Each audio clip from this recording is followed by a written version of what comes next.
Hey everyone, welcome back to my channel. आज हम इस टॉपिक के ऊपर डिस्कशन करने वाले हैं। वो टॉपिक है exceptions to the law of demand. तो आज हम पढ़ेंगे लॉ ऑफ डिमांड के बारे में और उसके कुछ एक्सेप्शंस हम पढ़ेंगे। लास्ट टाइम हमने पढ़ा था what are the reasons why demand curve slopes downward. तो वो वीडियो आई थिंक हमने दो महीने पहले पढ़ा था। तो because of some very serious health issues I was unable to post videos.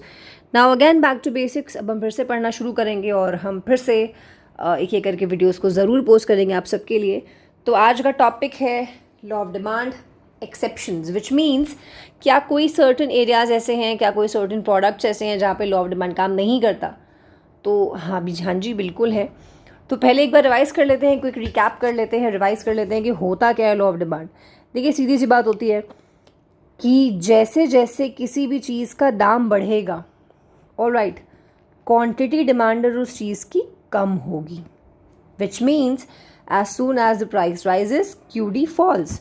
अगर कोई चीज़ 100 रुपये से 200 रुपये की हो जाएगी तो क्या हर आदमी उसे खरीद सकता है? नहीं, डिमांड क्या हो जाएगी? कम हो जाएगी। कुछ सर्टन परसेंटेज ऑफ पीपल ही होगा जो उसे खरीद पाए। दाम और भी ज़्यादा बढ़ गया, 200 से 500 हो गया, तब क्या अब और भी ज़्यादा डिमांड बढ़ेगी? नो, डिमांड और भी ज़्यादा कम हो जाएगी। तो विच मीन्स कि इन दोनों का रिलेशनशिप आपस में उल्टा होता है। अब इसका एक और साइड हम देख लेते हैं। प्राइस अगर कम हो जाए, दाम गिर गया, तो अब जो नहीं खरीद पा रहे थे वो भी खरीद लेंगे, which means demand will increase. तो आप इनका रिलेशनशिप देखिए उल्टा होता है। एक बढ़ेगा तो दूसरा घटेगा, एक घटेगा तो दूसरा बढ़ेगा। तो इनका जो रिलेशनशिप को हमने नाम दिया, इनका रिलेशनशिप होता है इन्वर्स रिलेशनशिप्स। ठीक है, कि एक के साथ दूसरा कभी भी कंपैटिबल नहीं है। इसका कर्व कुछ इस तरीके से बनता है। अब जैसे ये प्राइस है, प्राइस 0, ये है QD 0। इस प्राइस पे ये डिमांड हो रही थी, ओके। अब प्राइस गिर गया, ये हो गया यहाँ पे। जैसे ही प्राइस गिरेगा, डिमांड क्या होती है? बढ़ जाती है। ठीक है, दाम नीचे आया, डिमांड बढ़ गई, दिस Q1। तो अब आप देखिए कर्व कैसे बनेगा, यू नीचे जाते हुए। इसको हम कहते हैं लॉ ऑफ डिमांड के कर्व को डाउनवर्ड स्लोपिंग या फिर negative sloping. Negative sloping, okay. हर एक केस में जहाँ जहाँ पे लॉ ऑफ डिमांड एप्लीकेबल है, वहाँ वहाँ पे लॉ ऑफ डिमांड कर्व इसी तरह से स्लोप करता है। But in this video we have to study about the exceptions. तो एक्सेप्शंस मीन्स ऐसे ना फ्लो करके ही ऐसे फ्लो करेगा। ठीक, ये कैसे होता है? तो अब हम आ जाते हैं एक्सेप्शंस पे। देखिए, लॉ ऑफ डिमांड कर्व का जो एक्सेप्शनल कर्व है, नॉर्मली अभी हमने पढ़ा कि हमारा जो कर्व है वो कुछ इस तरीके से स्लोप करेगा, ठीक, नीचे की तरफ आते हुए। बट एक्सेप्शन में ये ऊपर की तरफ जाएगा। कैसे? क्योंकि यहाँ पे रिलेशनशिप ही उल्टा हो जाता है, ओके।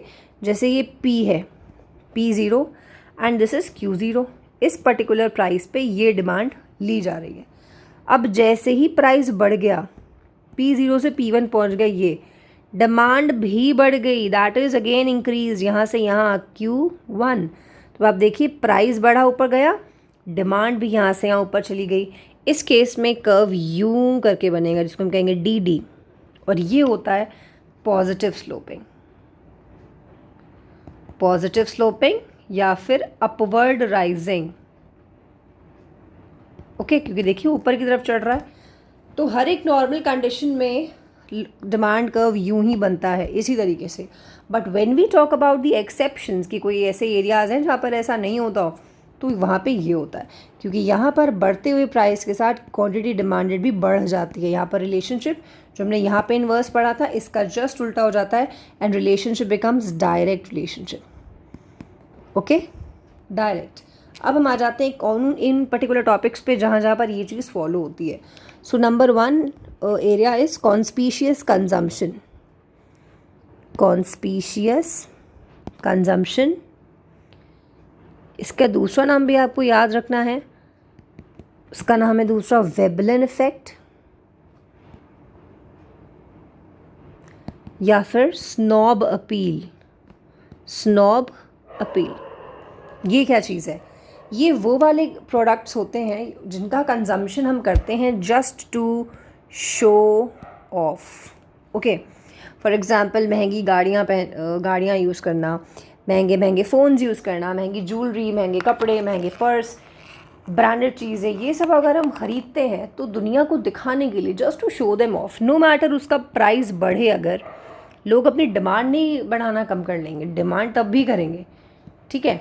तो इस केस में अब आप देखिए रिलेशनशिप सीधा हो गया, वैसे तो उनका उल्टा होता है बट रिलेशनशिप सीधा हो गया। तो इस केस में कर्व क्या होगा, फॉर एग्जांपल आईफोन यहाँ पे मिल रहा है P0, ठीक है, ये Q0, ये इसकी डिमांड थी। आईफोन अब नया आने वाला है जो बड़ा महंगा होगा, मतलब महंगा होगा तो प्राइस ज़्यादा, बट कुछ लोग ऐसे होंगे जो महंगा वो वाला भी ख़रीद लेंगे, मतलब उसकी भी डिमांड कर लेंगे।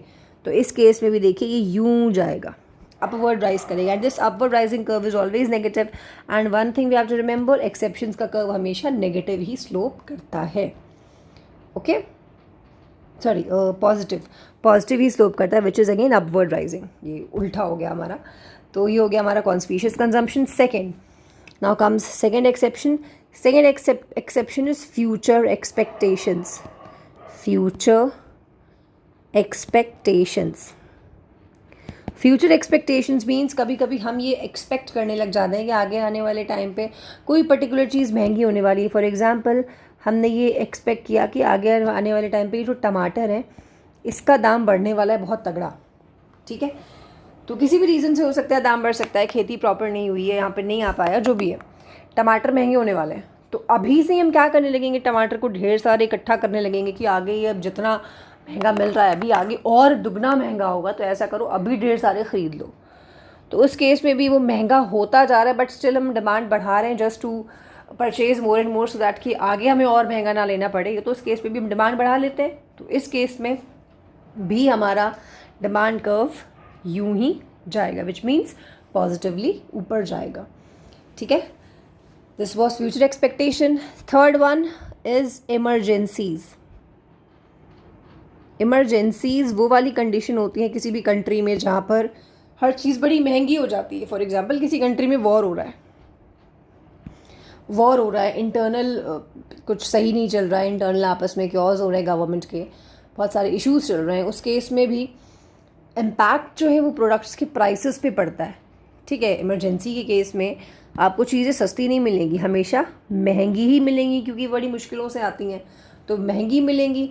उस केस में हम क्या करते हैं, डिमांड बढ़ा लेते हैं ये सोच के कि आगे और भी ज़्यादा महंगी हों, इससे पहले अभी ख़रीद लो। इसको हम कहते हैं इमरजेंसीज, और इसमें भी आपका जो डिमांड कर्व है वो यूं ही जाता है, okay. Now comes fourth exception is quality price relationship. Quality price relation, quality price relationship कुछ इस तरीके का रिलेशनशिप होता है जो हम साइक कर लेते हैं, मतलब मन में बिठा लेते हैं। फॉर एग्जांपल कोई चीज़ है बड़ी महंगे ब्रांड की है, कोई बड़ा सा ब्रांड है और उसकी कोई चीज़ है, हम ये मान लेते हैं अपने दिमाग में कि अगर कोई चीज़ महंगी है, ठीक है, कोई चीज़ महंगी है तो उसमें क्वालिटी होगी, ठीक है। कोई चीज़ महंगी है और उसने महंगी टी शर्ट खरीदी, अरे मतलब क्वालिटी तो होगी, अब इतनी महंगी है तो जिन लोगों के दिमाग में ये चीज़ होती है कि कॉस्टली है बट क्वालिटी होगा, तो वो चीज़ें हमेशा कॉस्टली ही खरीदेंगे, चाहे वो कितनी कॉस्टली हों, उनकी डिमांड कभी कम नहीं होगी, हमेशा बढ़ेगी। क्यों? क्योंकि उन्होंने ये अपने दिमाग में बिठा लिया है कि प्राइस महंगा है तो क्वालिटी होगी। तो इस केस में भी आपका कर्व यूं ही जाएगा, चाहे जितनी आपकी चीज़ महंगी होती जाए आप डिमांड बढ़ाते जाओगे, because this is in our mind कि वो क्वालिटी देगा, okay. So this is quality price relationship. Then comes last exception हमारे लॉ ऑफ डिमांड का, which is highly essential goods. Highly essential goods, highly essential goods वो वाले goods होते हैं जो किसी भी एक ह्यूमन बीइंग के लिए बहुत ज़्यादा इम्पॉर्टेंट होते हैं, ओके। एसेंशियल कमोडिटीज़ एक्ट भी आया उसको पर्टिकुलर चीज़ को लेके कि उनके दाम हद से ज़्यादा नहीं बढ़ेंगे, बट स्टिल अगर कोई ऐसी चीज़ है जो हाईली एसेंशियल है, कोई आटा हो गया, कोई मतलब किसी तरीके की वीट हो गई, दालें हो गई, मेडिसिन हो गई, ये सब काफ़ी चीज़ें मतलब होती हैं, महंगी होती हैं, बट हाईली एसेंशियल गुड्स अगर हद से ज़्यादा महंगे हो रहे हैं तब भी आप उसकी डिमांड को कम नहीं कर सकेंगे, ठीक है, अगर आटा महंगा हो रहा है ठीक है, तो आप अनाज खाना छोड़ नहीं दोगे, आप कोई इन्फीरियर अनाज खा लोगे बट खाओगे। मतलब महंगा हो रहा है बट स्टिल डिमांड तो आपको करनी पड़ेगी, चाहे थोड़ी सी करें। क्यों? Because that product is highly highly essential, हमारे सर्वाइवल के लिए बहुत इंपॉर्टेंट है, तो हम उसे छोड़ नहीं सकते। ओके, दैट्स वाई हम उसे ख़रीद लेंगे चाहे उसका दाम जितना भी बढ़ रहा हो। तो this was last exception, highly essential goods. इस केस में भी आपका कर्व यूँ, फिर यूँ और फिर ये यूँ ही जाएगा, क्योंकि आप महंगे पे भी क्वांटिटी बढ़ाना अफोर्ड करेंगे, भले ही आप थोड़ी सी क्वांटिटी बढ़ाएं। Okay, so this was all about the video. एक बार फिर से रिवाइज कर लेते हैं हम जल्दी से। लॉ ऑफ डिमांड हमने पढ़ा, रिलेशनशिप हमेशा लॉ ऑफ डिमांड का नॉर्मली हमने पढ़ा क्या होता है, they have inverse relationship, price बढ़ेगा तो डिमांड कम होगी। ठीक, और कर्व ऐसे बनता है, downward sloping, negative sloping. But when we talk about exceptions तो कर्व कुछ ऐसे बनता है, विच मीन्स कि प्राइस बढ़ेगा तो डिमांड भी बढ़ेगी, प्राइस कम होगा तो डिमांड भी कम होगी, विच मीन्स अगेन प्राइस और डिमांड का डायरेक्ट रिलेशनशिप है। एंड दिस टाइप एक्सेप्शन वाले कर्व को हम कहते हैं पॉजिटिव स्लोपिंग या फिर अपवर्ड राइजिंग, क्योंकि देखिए ऊपर की तरफ जाता है। पहला एक्सेप्शन कॉन्स्पिशियस कंजम्पशन, उसका दूसरा नाम Veblen effect snob appeal, which means वो वाले प्रोडक्ट्स जो हम खरीदते हैं जस्ट टू शो ऑफ, इसमें भी प्राइस बढ़ता है तो डिमांड हम बढ़ा लेते हैं।